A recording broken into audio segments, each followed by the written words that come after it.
bonjour à vous qui nous regardez, bienvenue dans la vie des diocèses. Aujourd'hui, direction le sud de la France, c'est le diocèse de Nîmes, c'est donc le département du Gard, une région très diversifiée avec les Cévennes au nord, une zone rurale faite de petits villages, et au sud, la mer avec bien sûr la Camargue, sans oublier la vallée du Rhône avec ses vignobles et ses activités scientifiques avec le commissariat à l'énergie atomique de Marcoule.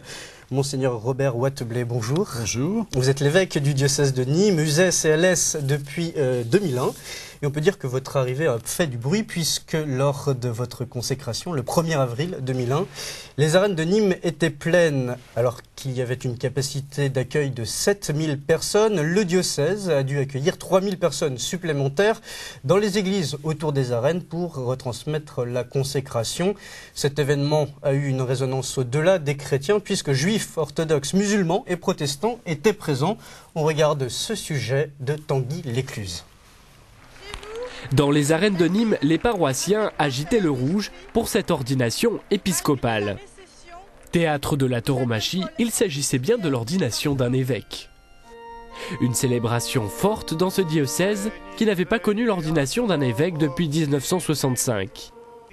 Il a donc fallu investir les arènes de Nîmes pour rassembler la foule nombreuse venue encourager leur nouveau pasteur. Ils étaient plus de 7000 dans les gradins, mais ça n'a pas suffi. 4 paroisses, dont la cathédrale, ont suivi par retransmission vidéo en direct la célébration. Nous sommes rassemblés, l'église cathédrale et comble, égayée par tous les foulards. Nous sommes vraiment en communion avec vous. Du côté des clercs, 25 évêques, le nonce apostolique et 300 prêtres avaient fait le déplacement. Une organisation à la hauteur de l'événement dans une atmosphère à la fois recueillie, mais aussi très expressive, surtout lorsque les diocésains agitaient leurs foulards dont chaque couleur détermine leur zone pastorale.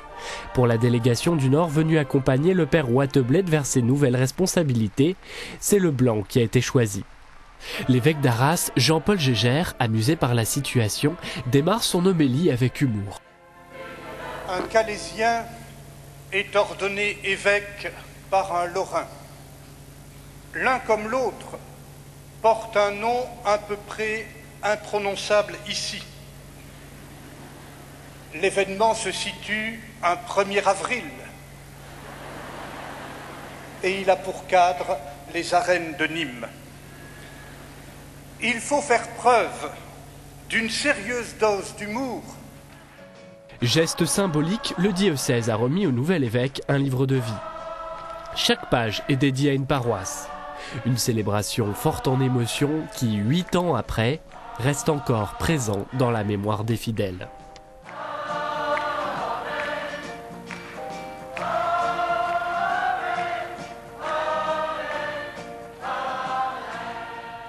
Alors, Monseigneur Robert Watebley, vous étiez attendu dans ce diocèse. Qu'est-ce qui fait qu'il y avait autant de monde à cette cérémonie? Je ne sais pas si j'étais attendu. On attendait un évêque depuis 15 mois, puisque Monseigneur Cadillac, mon prédécesseur, est décédé fin octobre 1999. Donc le diocèse a vécu une longue période d'attente. Et pendant l'an 2000, au moment du jubilé, donc il n'y a pas eu de grand rassemblement diocésain. On attendait toujours donc la nomination d'un évêque, et donc quand j'ai été nommé, fin janvier 2001, le diocèse s'est immédiatement mobilisé, avec ceux qui étaient en responsabilité à ce moment-là, le père Dalverny, l'administrateur diocésain, et puis l'équipe qui était autour de lui, et en 2 mois de temps, moi, j'en ai été assez ébloui, si on peut dire. En 2 mois de temps, le diocèse s'est mobilisé pour réaliser en particulier ce qu'on vient de voir là sur l'écran, ce livre de vie, où il n'y avait aucune consigne n'était donnée, sauf de respecter le format du papier, quoi, de toute paroisse, toute communauté, toute équipe de mouvement d'action catholique, tout établissement d'enseignement pouvait se présenter, voilà, sur une page dont le format était prévu, et puis tout ça a été relié. Et ce livre de vie se trouve toujours à l'évêché. Qu'est-ce que vous avez vécu pendant cette célébration quand vous avez vu autant de personnes rassemblées? Alors, pour moi, venant du Nord, vous voyez, c'était vraiment le... On l'entendait dans ce reportage. Oui, Alors j'ai retenu aussi, comme tous les participants, ce qu'a dit Monseigneur Gégère dans son introduction, au début de l'homélie, là. Avec Darras. Un Calaisien ordonné par un Lorrain dans les arènes de Nîmes, ceci le 1er avril. Et alors ça continuait par l'Esprit Saint. Il disait il faut de l'humour et l'Esprit Saint n'en manque pas. Hein. Bon, c'était évidemment une surprise qu'un homme du Pas-de-Calais soit appelé à être évêque de Nîmes. Un des moments, enfin je garde en mémoire plusieurs moments forts, c'est le moment où la procession est entrée dans les arènes.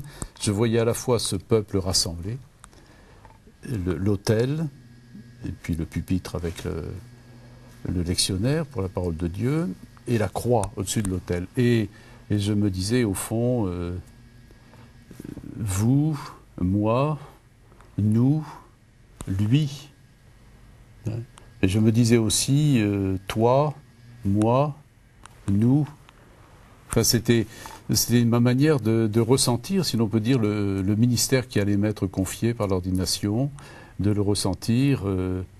À la fois, j'étais appelé à partager pleinement, à devenir membre de cette église locale du diocèse de Nîmes, Uzès-Alès, et avec cette responsabilité particulière qui me met de temps à autre en vis-à-vis de l'ensemble des autres fidèles du Christ. Bon, je ne suis pas seul à être en vis-à-vis, je le suis avec les prêtres, avec les diacres. Et en tant qu'homme, on a un peu le trac de voir autant de monde réuni. Alors là, bon, c'était impressionnant.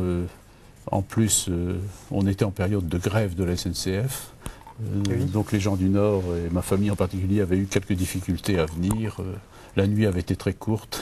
Et parce qu'on a vu dans le reportage qu'il y avait une délégation du Pas-de-Calais. Oui. C'est important pour vous qu'il soit là?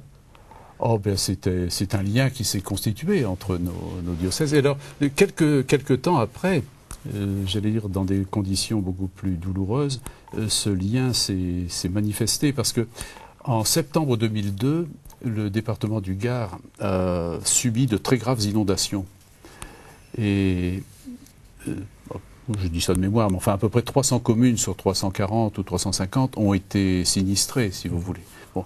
Et alors à ce moment-là, une solidarité un peu spontanée s'est manifestée, venant entre autres de gens du Pas-de-Calais, hein, qui ont envoyé de l'argent au Secours catholique en disant ben, on a un lien avec le Gard maintenant, mais en même temps que des gens de l'Aude, par exemple, se sont manifestés en disant nous on a connu aussi des inondations quelques temps avant et on vient à votre aide, enfin on veut travailler avec vous pour faire face à cette situation.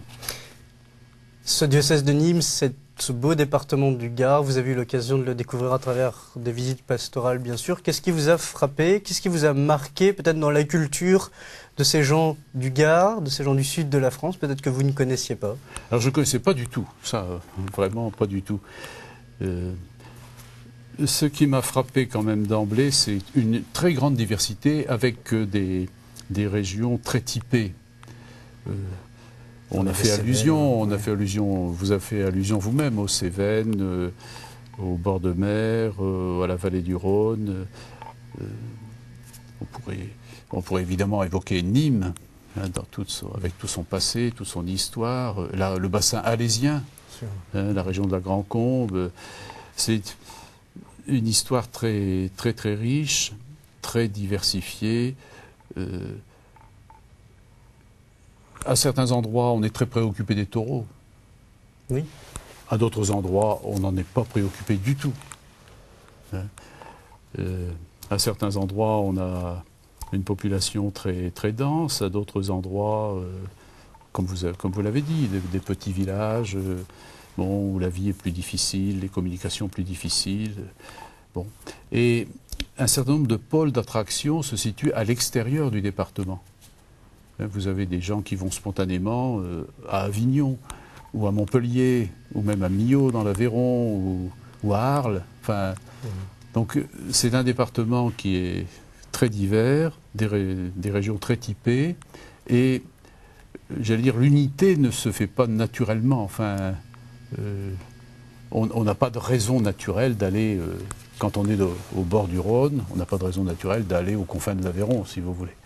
Hein? Alors comment on arrive à unifier l'Église diocésaine dans cette réalité sociale, culturelle?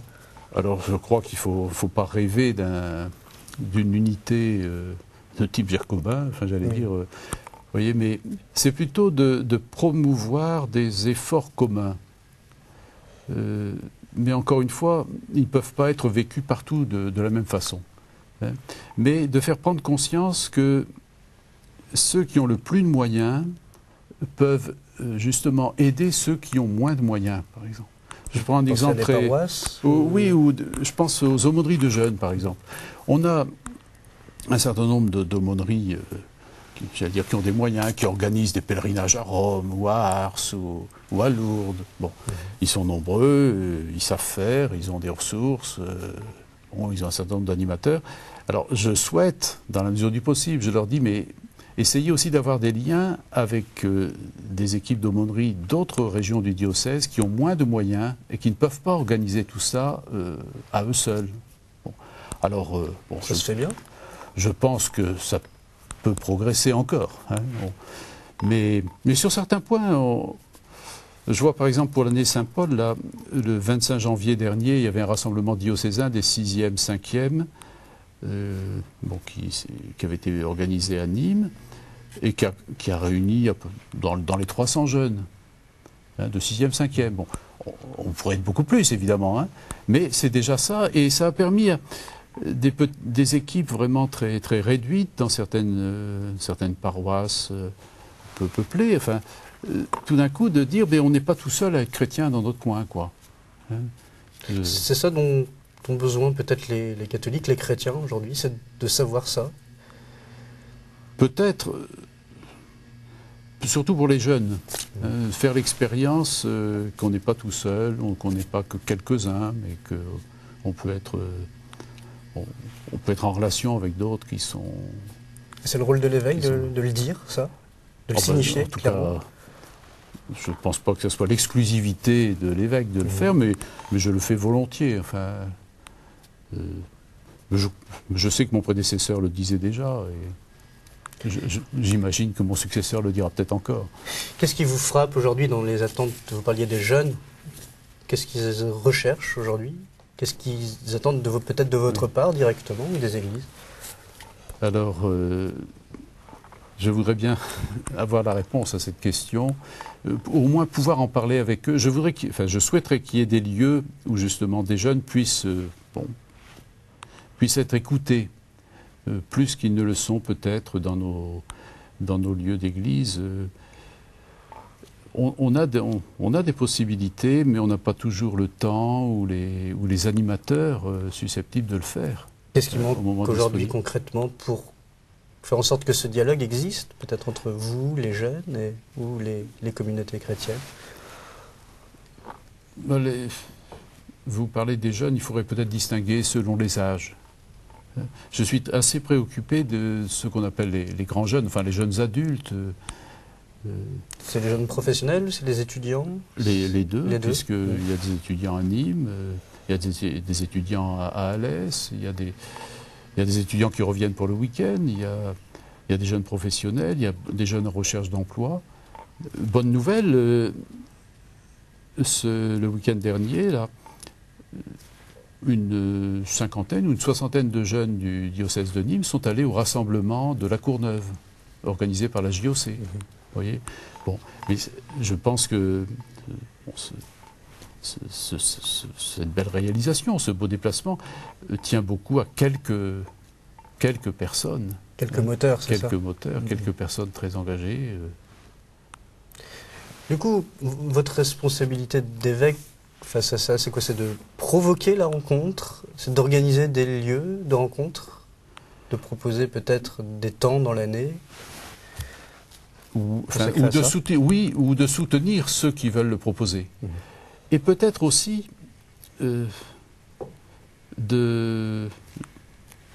d'appuyer, de promouvoir une réflexion pour qu'on ne soit pas toujours prisonnier des urgences, si vous voulez. C'est-à-dire que je dis volontiers qu'il y a de quoi actuellement, dans les circonstances présentes, tous les prêtres peuvent être occupés à 100% de leur temps par des tâches qu'accomplissaient les prêtres de paroisse il y a 50 ans ou plus.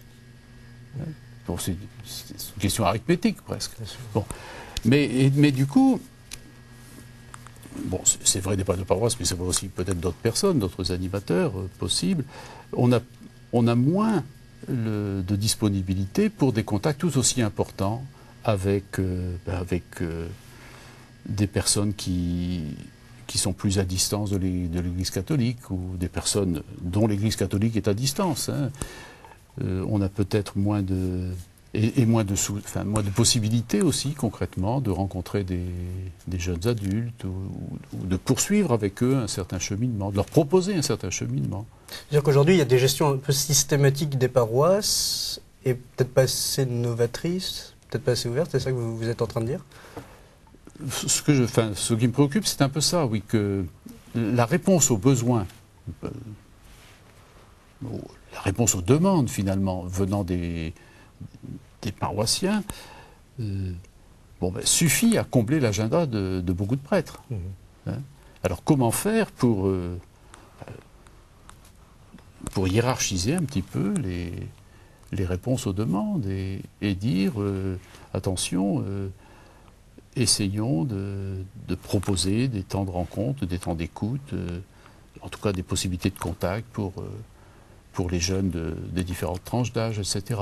Essayons de répercuter les propositions de participation à des rencontres diocésaines ou nationales.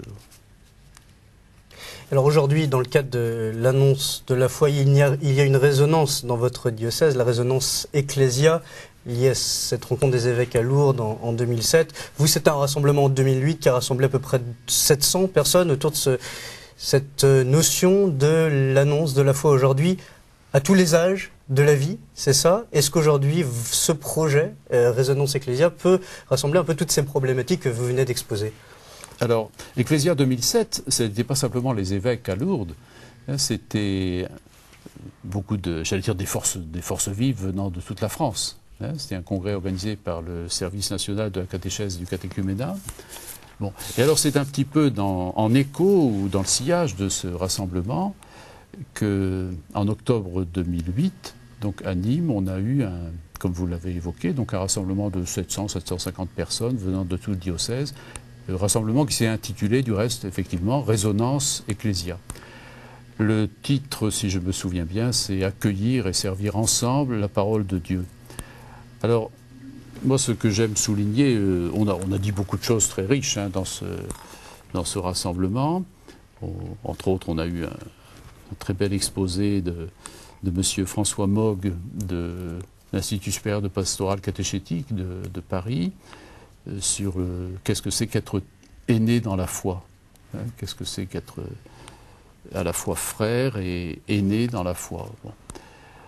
Il y a la notion de transmission. La notion de transmission derrière, les questions que ça pose. Bon. Alors, on a eu aussi une catéchèse mystagogique avec le père Christian Salançon à la fin. Bon. Moi, ce que j'ai souligné dans cette rencontre, ce que j'aimais souligner, c'est ceci. Je suis certain que toutes les instances de la catéchèse, du catéchuménat, produiront un certain nombre de modules, de parcours, de documents, de méthodes, tout à fait adaptés, qui utilisent des moyens contemporains pour proposer l'approfondissement ou la découverte de la foi. Je fais confiance pour ce genre de réalisation. Mais en même temps, je me dis qu'il est très important que, au fond, tout fidèle du Christ se rende compte que c'est de manière infinitésimale, peut-être, minuscule, mais au quotidien, que quelque chose se joue dans ses rapports avec les autres, dans les discussions qu'on peut avoir, quand on est confronté à des questions. Bon. Et j'aimerais, j'ai essayé de souligner ça ce jour-là, j'aimerais que, j'allais dire, toutes les communautés catholiques gardoises prennent conscience, au fond, qu'il y a un aspect de l'approfondissement de la foi, ou parfois de la découverte de la foi, qui est engagé dans beaucoup de petits événements quotidiens, finalement. Vous pensez à quoi, par exemple, quand vous dites Alors, ça je pense, écoutez, là c'est l'actualité, maintenant, il y a quelques mois qui se sont passés, mais tout ce qui s'est dit dans les chaumières, si l'on peut dire, au moment de l'affaire Williamson, comme on dit, tout ce qui a pu se dire au moment du voyage du pape Benoît XVI au Cameroun, là il se joue quelque chose dans des échanges quotidiens. Et ou bien, on témoigne de son attachement à l'Église, de son attachement au Christ dans l'Église catholique, ou bien on laisse entendre qu'on prend une certaine distance par rapport à l'Église, par rapport au Christ, pour une interrogation. Vous voyez, j'aimerais qu'on réfléchisse à tout ça. Vous êtes marqué par ce mouvement dans votre diocèse, mouvement de prise de distance, peut-être à travers ces différents points d'actualité que vous avez soulevés? Ce que je perçois, c'est la difficulté. Souvent, dans les rencontres, lors des visites pastorales, les gens témoignent de leur difficulté à rendre compte de leur foi. Ils disent, au fond, on ne sait pas bien, on ne sait pas comment dire, alors on resterait réservé, on n'ose pas trop s'afficher. C'est un peu dans ce but aussi qu'on a repris une idée qui a été mise en œuvre par le diocèse de Rouen, qui a réalisé un petit dépliant, Vivre en chrétien. Nous, on a en explicatif repris ce dépliant et on le diffuse.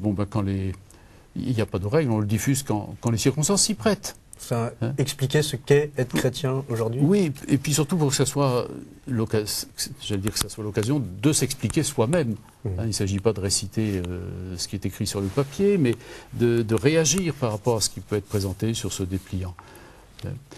Je crois que en tout cas, c'est un point que je relie aussi à la question de la première annonce, dont on a aussi pas mal parlé. Et ça, on travaille en particulier avec l'enseignement catholique.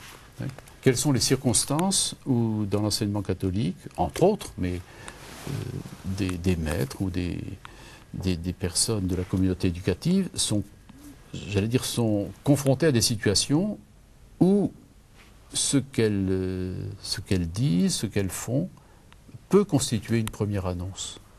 Donc, si je comprends bien, vous souhaitez que les personnes se responsabilisent davantage dans leur mission de baptiser. Tout à fait, oui. Je crois que comme souci, ça n'est pas original. Qu'est-ce que vous leur proposez justement pour qu'ils puissent y arriver? Vous parliez de la formation. L'année Saint-Paul, c'est peut-être l'occasion de se pencher sur ces communautés. Vous avez envoyé un livret, 20 000 exemplaires, le diocèse distribue ça à tout le monde en définitive. Est-ce que c'est justement l'occasion pour un certain nombre de diocésains de s'interroger sur ce qui s'est passé aussi aux origines de l'Église et qu'en définitive peut-être ça les rejoint aujourd'hui dans leur Alors effectivement, ce livret En route avec Saint-Paul, qui a été réalisé par une équipe du diocèse, reprend le texte intégral de la première lettre aux Thessaloniciens et de l'épître aux Philippiens. Et en particulier avec la première lettre aux Thessaloniciens, mais c'est vrai aussi pour les Philippiens. Donc on dit, mais voilà, qu'est-ce qu'on a de commun avec ces communautés à qui saint Paul envoie sa lettre? Qu'est-ce qu'on a de commun? Et donc, qu'est-ce qui fait le cœur de notre foi commune? Et aujourd'hui, quels peuvent être justement, en 2-3 mots, puisqu'il nous reste très peu de temps, les points communs entre ce que vivaient les Thessaloniciens, vous l'avez dit tout à l'heure, et aujourd'hui les gens du Gard, les chrétiens du Gard? Je crois que c'est un peu de tout temps, vraiment se recentrer sur celui qui est au cœur de notre foi, le Jésus de Nazareth, le Christ mort et ressuscité pour nous, et qui nous offre d'accueillir son esprit, et qui nous précède en même temps auprès de tous nos contemporains, et donc qui nous envoie en mission. Je crois que ça c'est... Alors on le vit aussi, on n'a pas le temps d'en parler, mais en proximité avec les protestants et les orthodoxes. Ils sont peu nombreux chez nous, mais les protestants sont nombreux. Les protestants très présents dans votre diocèse. L'œcuménisme devrait être davantage qu'il ne l'est, je crois, une orientation majeure de de nos réflexions, de notre prière commune, et de nos activités parfois. Monseigneur Robert Watteblé, on arrive au terme de cette émission. Merci d'être venu sur notre plateau. On va rappeler pour nos téléspectateurs le site du diocèse de Nîmes, catholique-nîmes.cef.fr. L'adresse s'affiche en bas de votre écran. Quant à nous, eh bien, on se retrouve la semaine prochaine pour une nouvelle destination de la vie des diocèses. En attendant, vous pouvez consulter ces émissions sur notre site internet www.ktotv.com. À très bientôt.